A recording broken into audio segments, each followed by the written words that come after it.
30-32 अध्यायामध्ये काय माहूर गाव आहे, माहूरगड वेगळा आहे. माहूर गावात गोपीनाथ नावाचा ब्राह्मण होता, सदन परिवार होतं, संपत्तीची अडचण नव्हती. नवसानं मुलगा झाला, त्याचं नाव दत्तच ठेवलं. 16 वर्षाचा मुलगा झाल्यानंतर त्या काळात लग्न लवकर होती, ते अल्पवयीन 13 वर्षाची सुसंस्कृत मुलीशी विवाह झाला आणि 3 वर्षानंतर त्या मुलाला क्षय रोग झाला. क्षय म्हणजे आत्ताची टीबी. त्यावेळी वैद्य पैसेवाली पार्टी होती. शेवट त्यांनी सांगितलं की आम्हाला क्षमा करा, तुमचा मुलगा जगू शकत नाही. आई वडिलावर आबाळ कोसळलं, मुलाला बी कळलं की आपण मारणार आहे. तेव्हा शेवट त्या मुलीला बोलवलं त्यानं, बायकोला.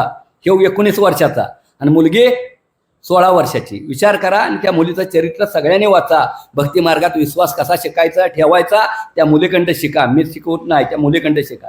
मग मात्र त्या मुलीला बोलवलं आणि त्या नवऱ्यानं सांगितलं की बाई म्हणला, मी थोड्या दिवसाचा पाहुणा आहे, मी थोड्या दिवसात मृत्यू मरणार आहे.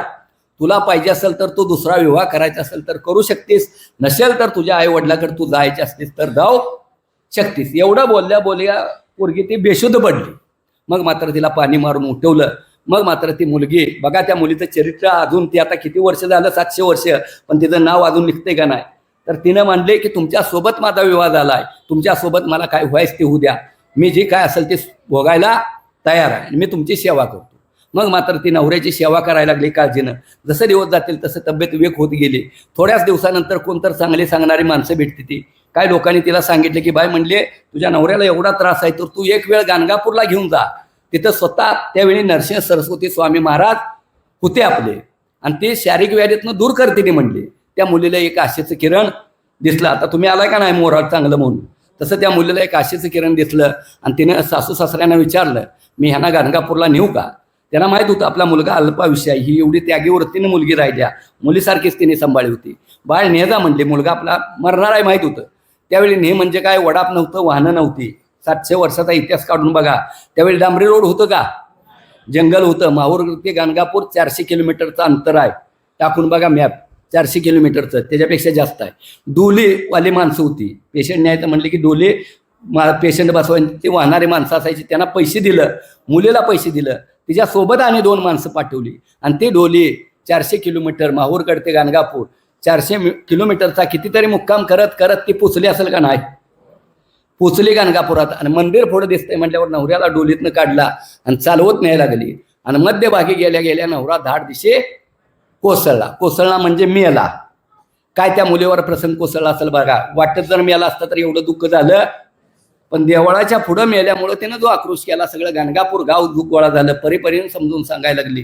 कुणाचाही मुलगा ऐकना, बेभान झाली. त्यावेळी मात्र महाराजांच्या कृपेनं 4 तास 3 तास जवळजवळ दंगा चालू असेल, कुणाचं ऐकना, सगळे लोक सांगून जमलं, गाणगापूर गाव जमलं.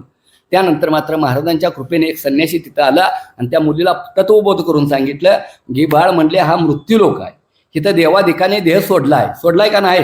प्रभू रामचंद्रांनी शौर्यला सोडला, श्रीकृष्णाने बालका तीर्थावर सोडलाय, सगळ्या देवांनी इथं देह सोडला. आणि तुझा माझा काय पाड म्हणले, आपण असंख्य जन्म घेतले, ती शोक करून काय होणार आहे म्हणले. त्यावेळी मात्र ती मुलगी सावध झाली आणि ती म्हणली की तुम्ही सांगताय ते मान्य आहे म्हणले, पण मी काय करू. बघा 16 वर्षाच्या मुलीचा पोक्तपणा. मी काय करू म्हणजे काय करायचं म्हणले संन्यासी. तर तिचा पोक्त विचार बघा, मी कुठल्या तोंडानं म्हणले माझ्या सासू सासऱ्याकडे जाऊ आता म्हणले. नवऱ्याला इथं धरून गेली तर तिथं दशरथ राजाने जशी श्रावण बाळाची ताटातूट केली तसा आई वडिलांचा त्यांच्या शाप घ्यावा लागला. मी काय करू. एवढा पोक्त विचार त्या 16 वर्षाच्या मुलीचा होता. त्यावेळी संन्याशाने सांगितलं मी काय करू. त्यावेळी संन्याशाने सांगितले की बाळ तुला 2 मार्ग आहेत, सांगा म्हणले, तुम्हीच माझं मायबाप आहे इथं. तर पहिला मार्ग बाळ म्हणले, तुला वैधव्य आलंय नवरा मेल्यामुळे, आणि ह्या वैधव्यात ब्राह्मण कुटुंबात राहायचं म्हटलं तर अशा पद्धतीत राहावं लागेल. आणि दुसरा मार्ग स्कंद पुराण ग्रंथ आहे आपल्यात, त्याचा दाखला देऊन सांगितलं की तुझ्या पतीचा मृत्यू तुझ्या सानिध्यात झालेला आहे, त्यामुळं तुझ्या पतीबरोबर तुला सती जायची इच्छा असेल तर जाऊ शकतीस, तुझी इच्छा असेल तर. मुलीनं एका सेकंदात सांगितलं मी सती जायला तयार आहे, विशेष नको म्हणले. मग मात्र महाराजांनी सांगितलं संन्याशांनी की तुझी इच्छा असेल तर जा बाळ म्हणले, पण एक काम कर. काय करू. तर हे रुद्राक्ष घे म्हणले 4, त्याच्या कानात 2 घाल प्रेताच्या आणि गळ्यात 2 घाल. आणि ज्या महाराजांच्या दर्शनाला एवढ्या लांबनं आल्यास त्यांचं शेवटचं दर्शन घेऊन मग सतीचा, जशी आज्ञा म्हणली. आता गाव दमलेलंच असतंय. तिरडी रचली, तिरडी माहीत आहे सगळ्यांना, चित्ता रचली. आता गाणगापूरला जाणाऱ्यांनी महासतीचा कट्टा कोणी बघितला असेल त्याने हात वर करा. बघितलाय नाही, किती माग आहे एकाने बघितलाय. बघा आपण एवढं वाचलं तर एवढं आपल्याला स्थान मिळतंय. त्यावेळी लोकवस्ती गाणगापूरला जास्त नव्हती. आता तिथं चिदानंद धर्मशाळा म्हणून आहे, मठापासून 5 मिनिटाच्या अंतरावर जावा, चिदानंद धर्मशाळा आहे. तिथं मशानभूमी होती पूर्वी नदीच्या काठेला. आता तिथं महासतीचा कट्टा, ह्या दौलवता टीव्हीत बघा तसा कट्टा आहे. का तर लोकांना समजावं की तिच्या नवऱ्याला सती कुठं दिलं, ती सतीचा कट्टा आहे. आणि त्या ठिकाणी चित्ता रचली आणि प्रेत त्याच्यावर ठेवलं. आता सती जायचं म्हटलं की सगळ्यांना माहित आहे त्या काळातली पद्धत होती की सौभाग्य अलंकारात सती जायचं, हिरवी साडी चोळी काकणं दिलं, हिनं स्त्रियांना वाण दिलं, स्त्रियांनी वाण दिलं. त्यावेळी एक पद्धत होती पूर्वीची की सतीबरोबर 5 पावलं जरी सामान्य माणूस चालला तर त्याला पुण्याई लागायची. त्यामुळे 16 वर्षाची मुलगी सती चालल्या म्हणल्यावर सगळं गाणगापूर गाव लुटलं. आणि मध्येच गेल्यानंतर तिच्या लक्षात आलं की म्हणली मला महाराजांचं दर्शन घ्यायचं आहे. लोक म्हणले महाराज बाळ मठात नाही, ती संगमावर आहे. ती मुलगी म्हणली मला दर्शन घ्यायचं आहे. शेवटचं इच्छा कोर्ट सुद्धा पूर्ण करते. त्यावेळी लोक म्हणले जाऊया बाळ लवकर येऊया. तिथनं 2 किलोमीटर संगम मधनं गेली माणसं सगळी. महाराज म्हणजे कुठले महाराज? नरसे सरस्वती महाराज त्यावेळी होते, आत्ताही आहेत आणि कायम राहणार आहेत. ह्या गोष्टी लक्षात घ्या. ध्यानच होते महाराज, ध्यान लावून होते. मग माणसाने बघितल्यानंतर माणसाने सांगितले की बाळा महाराज ध्यानच आहे, तू एकटीच जा, नमस्कार कर आणि ये, आपण लवकर जाऊया. मुलगी आली एकटी सौभाग्य अलंकारात, दंडवत नमस्कार तिनं केलं. काकणं भरलेली होती, खळ खळ खळ आवाज आला काकणांचा. महाराजांनी समोर बघितलं तर सौभाग्य अलंकारात मुलगी. महाराजांनी आशीर्वाद दिला, अष्टपुत्र सौभाग्यवती भाऊ. कुणी वाचलं असेल त्याने हात वर करा. हाय का नाही? अष्टपुत्र सौभाग्यवती भाऊ म्हणल्या मुलगी तान दिवशी उठली. मुलीनंच प्रश्न विचारला, तर ज्ञानी माणसं पळत आली. तर मुलीनं प्रश्न विचारला, महाराज कसं शक्य आहे म्हणले. महाराज म्हणले काय झालं? अहो म्हणले माझा नवरा मेलाय, प्रेत चित्तेवर ठेवलंय आणि शेवटचं दर्शन घेऊन मी सती चालल्या म्हणले आणि मला सौभाग्य अष्टपुत्र कसं होणार म्हणले. त्यावेळी भगवंताने काय सांगितलंय बघा 32व्या अध्यायात आणि जरा अभ्यास करा.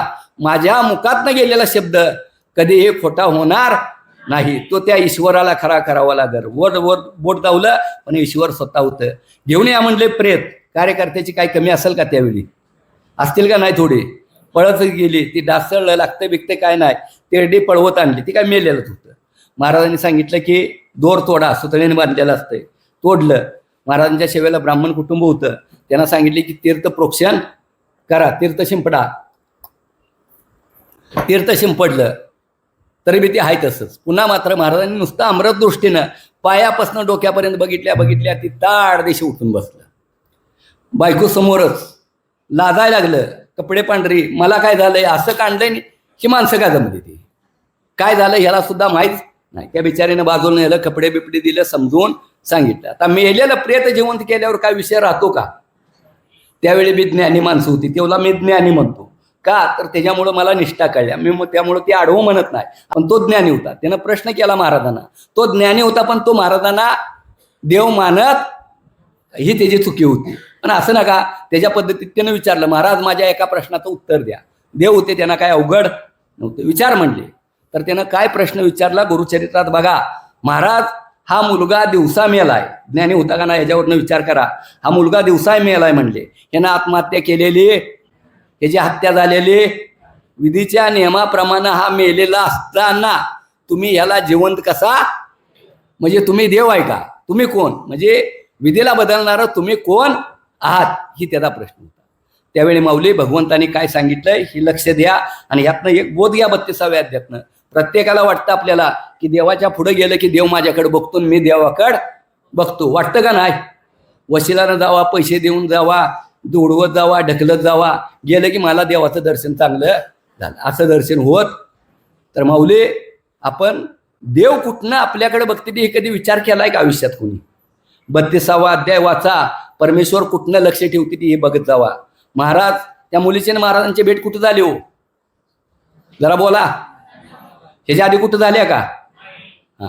तर पाहुले भगवंताचं लक्ष कुठनं असतं या कलियुगात? कुठल्याही देवाला जावा, कुळदेवतेला जावा, कुठल्याही देवाला जावा. जर सात्विक वृत्तीनं माणूस म्हणून जर गेला आणि भक्त म्हणून पवित्र देहानं, पवित्र विचारानं, पवित्र बुद्धीनं देव तुमची वाट बघत बसते. ती ही सत्य 32व्या अध्यायात मान्य करावंच लागेल. त्यावेळी महाराजांनी त्या मुलीकडे बोट दाखवलं आणि सांगितलं, हे बाळ म्हणले माहूरगडातून निघल्यापासून कुठनं लक्ष होतं देवाचं? ह्या गोष्टी लक्षात घ्या आणि शिका काहीतरी. मांत्रिक तांत्रिकाच्या नादाला लावू नका, ह्यातलं ज्ञान घ्या. ही माहूरगडातनं निघल्यापासून एकच ध्यास निघलं होतं की माझा पती मी निरोगी करून आणीन. हा तिचा दृढ भाव, दृढ श्रद्धा बघून म्हणले, मी ह्या प्रेताला म्हणले, मुलाला म्हणले नाही, त्या माणसाला उत्तर दिलं, ह्या प्रेताला ह्या जन्मातला ह्याचा विषय संपलाय म्हणले, पण मी ह्याची निष्ठा बघून ह्याला ह्याच्या पुढच्या जन्मातलं 30 वर्षाचं आयुष्य स्वतः म्हणले नाहीत, ब्रह्मदेवाकडून उसनं दिलेला आहे आणि इथून पुढं हा 30 वर्ष निरोगी शरीरानं राहील, त्याला व्याधी सुद्धा होणार एवढं सामर्थ्य फक्त कशामुळे जिंकलं त्या मुलीनं? निष्ठेमुळं. भक्तीपेक्षा निष्ठा महत्वाची असत्या. मग मात्र झालं, मेलेलं प्रेत जिवंत झालं. निष्ठा महाराजांचा महिमा दाही दिशेला होणार का नाही? मेलेलं प्रेत जिवंत केलं. जर आपण त्या जागेला असतो, मुलीसारखं घडलं असतं तर कोण गेलं असतं का दर्शनाला? पडला एवढा उजेड बाद झाला, आता काय त्या महाराजांच्याकडे तोंड बघायचं म्हणलं असता तर झालं असतं काय? नवरा तर मेलाच असता, सती जायचं म्हणल्यावर आपली बी राग झाली असती आणि आपण नदीला विलीन झालो असतो का नाही? तर माऊली असं बी आपण मारायचं असतो, तसं बी मारायचं असतोय. जर देवावर संकट, जर निष्ठा ठेवली तर येणारं कितीही मोठं संकट असेल तर ते देव काढू शकतील. किंतु परंतु ठेवायचा तारा अगर मारा, मी मारायला बी तयार आहे, तुमच्या हातात आहे शेवट. ही म्हणायला काय बिघडत नाही, असं बी मारणार आहे तसं बी मारणार आहे, काय होईल ते होऊ द्या. तर त्या मुलीचा निष्ठा ठेवली म्हणून मेलेलं प्रेत 30 वर्षाचा निरोगी दिलं का नाही, ह्या गोष्टीचा आपण विचार करा. आणि मग मात्र महाराजांचा महिमा दाही दिशेला झाला. ठीक आहे, आता नामस्मरण होईल. जरा नामस्मरण करायचं